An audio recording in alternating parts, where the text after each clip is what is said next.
आवाज़ और कौन सी तिथि शुभ है आराम करने के लिए? बहुत आवाज़ गूंजती है, कुछ सुनाई नहीं। फिर दूर करके बोलिए। और कितने दिन में बोलते हैं गुरु जी गायत्री मंत्र गुरु का नाम गायत्री मंत्र के उच्चारण को करने की विधि बताएं। और यदि गायत्री को उच्चारण करना हो तो शुक्ल पक्ष में करें या कृष्ण में करें। और कौन सी तिथि शुभ है आराम करने के लिए? और कितने दिन में 24,000 मंत्र का उच्चारण करना चाहिए? कहाँ से आए हैं? शास्त्रों से भी। पहले मिले हैं? आपको सिर्फ यूट्यूब के माध्यम से देखा है। क्या कहें? यूट्यूब के माध्यम से। आज तभी तो मैं समझ रहा हूँ ना, हमारे सुनने के बाद प्रश्न करना अलग ही होता है। क्या नाम है आपका? मोहित गौरी। क्या? मोहित गौरी। गौरी? मोहित गौरी। बैठिए।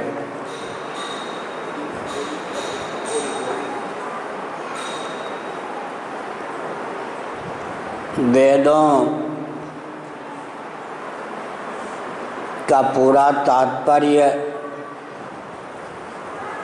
गायत्री मंत्र में सन्निहित है। गायत्री मंत्र का तात्पर्य भी तत्त्वमसि अहं ब्रह्मास्मि आदि 4 वाक्यों में सन्निहित है। एक एक वाक्य जिनको महावाक्य कहा जाता है, वेदों का तात्पर्य जिसमें सन्निहित है, अहं ब्रह्मास्मि आदि, वो गायत्री मंत्र का भी सार है। उस महावाक्य का सार है एकाक्षर ब्रह्म, ओमित्येकाक्षरम ब्रह्म, ओम प्रणव। वेद सार गायत्री, गायत्री सार महावाक्य, महावाक्य सार ओम। ओम से ही संपूर्ण वेदों की अभिव्यक्ति होती है। सर्वे वेदा यत्पद मामनन्ति, कठोपनिषद आदि के अनुसार। विधिवत परंपरा प्राप्त सनातन विदा से जिनको समय पर यज्ञोपवीत प्राप्त है, व्रात्य संज्ञा जिनकी नहीं है, वे कुल गुरु या पिता पितामह अग्रज के द्वारा, लेकिन गायत्री मंत्र का उपदेश ब्राह्मण ही कर सकते हैं और नहीं, क्योंकि ब्राह्मण में पूर्ण श्रोत्रियत्व चरितार्थ है। वेद का अध्ययन परंपरा प्राप्त सनातन विधा से जिनका जन्म हुआ है, ब्राह्मण क्षत्रिय वैश्य तीनों कर सकते हैं।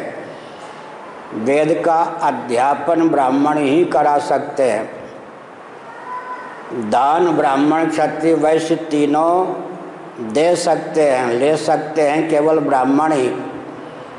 यज्ञ ब्राह्मण क्षत्रिय वैश्य तीनों कर सकते हैं। आमंत्रित यज्ञ शूद्र भी कर सकते हैं, लेकिन यज्ञ करा सकते हैं ब्राह्मण ही। आचार्यत्व पूर्व जन्म कर्म के अनुसार ब्राह्मणत्व में भी ईश्वर के द्वारा प्रदत्त है, उनके कर्मों के फलस्वरूप। तो कुल गुरु से विधिवत यज्ञोपवीत के समय गायत्री मंत्र की जिनको दीक्षा प्राप्त है, शिखा सूत्र संपन्न हैं, वो पवित्र दशा में उसका जप कर सकते हैं।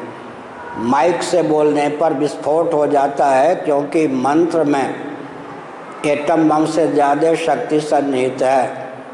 ये माइक से चिल्लाने वाले मंत्र नहीं हैं। आजकल फैशन है कि यज्ञशाला में भी माइक की गति हो गई। मंत्र में इतनी शक्ति है कि निहाल और बेहाल दोनों करने में वो समर्थ है। बात जल्दी समझ में आ जाएगी।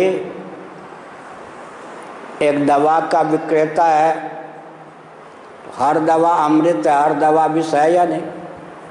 क्या रोगी को देखते हुए चिकित्सक के परामर्श से दवा का सेवन किया जाए तो दवा दवा है, नहीं तो हर दवा विष है। हर मंत्र तारक है, हर मंत्र मारक भी है। तो मंत्रों के साथ खिलवाड़ नहीं करना चाहिए। अब ब्राह्मण क्षत्रिय वैश्य पुरुष शरीर प्राप्त होने पर भी अगर परंपरा से यज्ञोपवीत नहीं है, पिता पितामह आदि भी यज्ञोपवीत छोड़ चुके, तो भी फल प्राप्त करने में व्यक्ति अधिकृत है। गीता के 18वें अध्याय के 45वें 46वें श्लोक के अनुसार, 9वें अध्याय के अनुसार सनातन वैदिक आर्य सिद्धांत की यह विशेषता है कि फल से किसी को वंचित नहीं किया गया। हमारे यहाँ फल चौर्य नहीं है, फल से किसी को वंचित नहीं किया गया। स्वे स्वे कर्मण्य अभिरता संसिद्धिम लभते नरः स्वकर्मणा तमभ्यर्च्य सिद्धिम विन्दति मानवः तेपि यान्ति पराम गतिम। तो मैं एक संकेत करता हूँ, गायत्री मंत्र में जो अधिकृत नहीं है, अधिकृत नहीं है का अर्थ होता है परंपरा प्राप्त वर्णगत योग्यता से विहीन हैं, उनके भी उद्धार का मार्ग है। अच्छा, क्षत्रिय परिवार के होने पर भी सावित्री कहाँ गायत्री मंत्र जपती थी, लेकिन पति को जीवित कर दिया या नहीं, सूर्य भगवान को प्रमोदित किया या नहीं, पातिव्रत्य के बल पर उसमें इतनी शक्ति थी। तो रामचरितमानस में बहुत बढ़िया गायत्री मंत्र का वर्णन किया गया है। उसके जप और पाठ में सब अधिकृत है। उसका जप और पाठ करने पर विस्फोट तो नहीं होगा और गायत्री मंत्र से प्राप्त होने वाला फल अवश्य मिलेगा। क्या है वह? जनक सुता जग जननी जानकी अतिशय प्रिय करुणा निधान की, ताके जुगपद कमल मनावो जा सुकृपा निर्मल मति पावो। गायत्री मंत्र का अर्थ हुआ गायत्री हो गई भगवती सीता और उनकी वंदना से निर्मल मति पाऊँ, गायत्री मंत्र का अर्थ हो गया। ये आप चलते फिरते भी जप सकते हैं, बैठ के भी जप सकते हैं। लेकिन मंत्र जो है जिसको गायत्री मंत्र कहते हैं, एक सच्ची घटना है। विघ्नेश पाठक एक थे, हमारी जन्मभूमि के अच्छे विद्वान थे। काशी में बैठे थे किसी घाट पर, एक अंग्रेज आया, ए ब्राह्मण देवता गायत्री मंत्र का उपदेश दो हमको, गायत्री मंत्र सुनाओ। चुप रहे। स्नान के बाद जब तप कर रहे थे, फिर उसने कहा, फिर भी चुप रहे। उसके बाद उसने गायत्री मंत्र पढ़ के सुना दिया। तो मत बोल ब्राह्मण, ये है ना गायत्री मंत्र। उन्होंने कहा ना, तो झूठ भी बोलता है ब्राह्मण। उन्होंने कहा नहीं, झूठ नहीं बोलता। अब कुतूहल मच गए काशी में। सुनाया उस अंग्रेज ने गायत्री मंत्र, लेकिन ब्राह्मण देवता कहते है ही नहीं गायत्री मंत्र।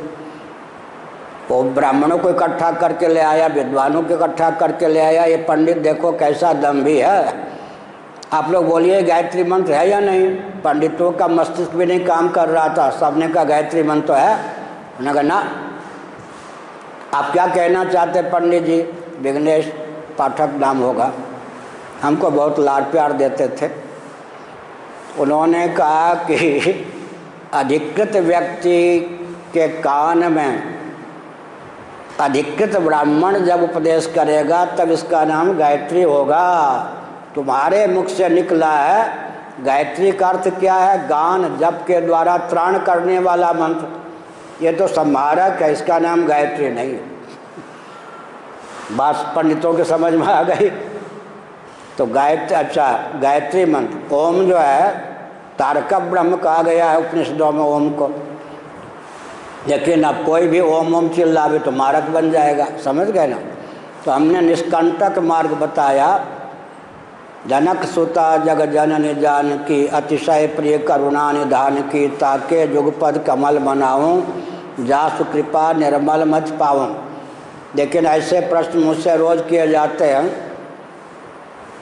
अगर संभल के उत्तर न दूं, सत्य तो बोलता ही हूँ, संभल के उत्तर आधुनिक भाषा में न दूं तो रोजे जेल जाऊं, मुर्दाबाद मेरे बारे में हो। कहीं कुछ नहीं होता विश्व में। क्यों? तब सुनिए, जल स्थल नभ में जो विद्युत बिजली व्यापक है उसको तांत्रिक यांत्रिक विधा से प्रकट किया गया है, वैज्ञानिकों ने प्रकट किया है। गुड कंडक्ट, बैड कंडक्ट आदि दृष्टि से विद्युत के प्रयोग की जो विधा है उसमें कुछ विधि है, कुछ निषेध है। ऐसे प्रयोग करो, ऐसे न करो। वो जो विद्युत संबंधी उनके विशेषज्ञों ने विधि निषेध की संहिता तैयार की है, वो राग मूलक है क्या? ना। द्वेष मूलक है क्या? ना।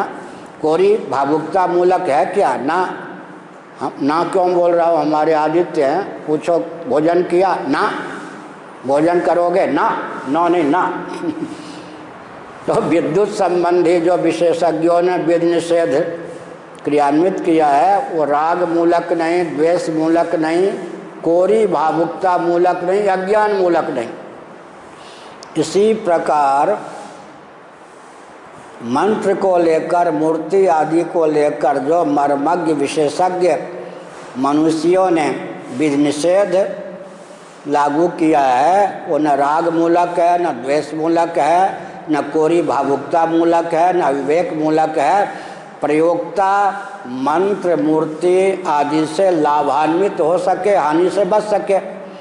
विद्युत को लेकर जितनी विधि और निषेध की प्राप्ति है उसका अभिप्राय क्या है? प्रयोक्ता लाभान्वित हो सके और हानि से बच सके, यही ना। तो हमने बताया। और भामतीकार वाचस्पति मिश्र जी ने एक अद्भुत तथ्य ख्यापित किया, ध्यानपूर्वक सुनिए। उन्होंने कहा विधिषु, विधि में श्राद्ध माने श्रद्धालु, विधि में श्रद्धालु अधिकृत हैं। अग्निहोत्रम जुहुया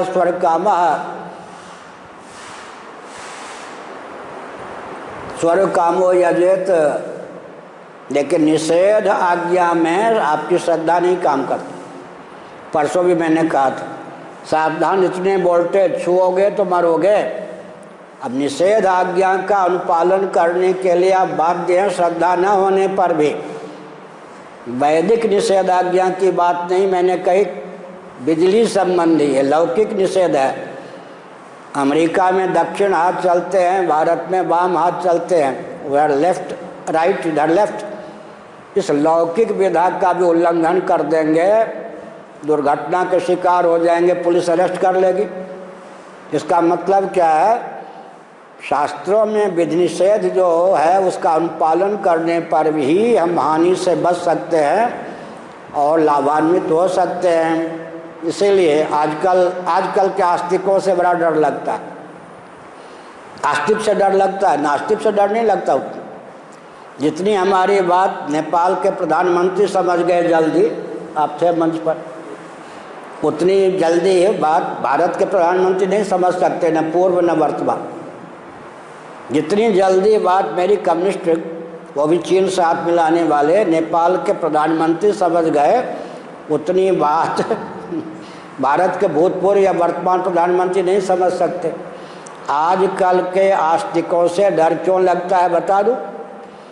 मूर्ति में आस्था, मूर्ति के फल में आस्था, मूर्ति पूजन से प्राप्त फल में आस्था, बीच की विधा में आस्था नहीं, प्रोसेस मेथड विधि निषेध में आस्था नहीं। मंत्र में आस्था है, ध्यान गया, मंत्र के फल में आस्था है, लेकिन कौन, कैसे, कब, कहाँ, विधि निषेध में आस्था नहीं है। ऐसे आस्तिकों से भगवान बचावें, और ऐसे आस्तिकों की बड़ी दुर्गति हो रही है। गुरुओं के मारे हुए, मंत्र के मारे हुए लाखों व्यक्ति पागल होकर घूम रहे। गुरुओं के मारे हुए, मंत्र के मारे हुए लाखों व्यक्ति, कुंडलनी जागरण के नाम पर, शक्तिपात के नाम पर लाखों व्यक्ति भारत में विक्षिप्त हो गए, विशेषकर युवक। इसलिए विधि निषेध की जो संहिता है वो राग द्वेष कोरी भावुकता या विवेक मूलक नहीं है। तो जनक सुता जग जननी जानकी, अतिशय प्रिय करुणा निधान की, ताके जुगपद कमल मनाऊं, जासु कृपा निर्मल मत पाऊं। कि गायत्री मंत्र का अर्थ है, फल भी इसमें बता दिया गया है, और भगवती गायत्री के रूप में सीता जी का यहाँ वर्णन भी किया गया। एक या दो प्रश्न और कहो जी।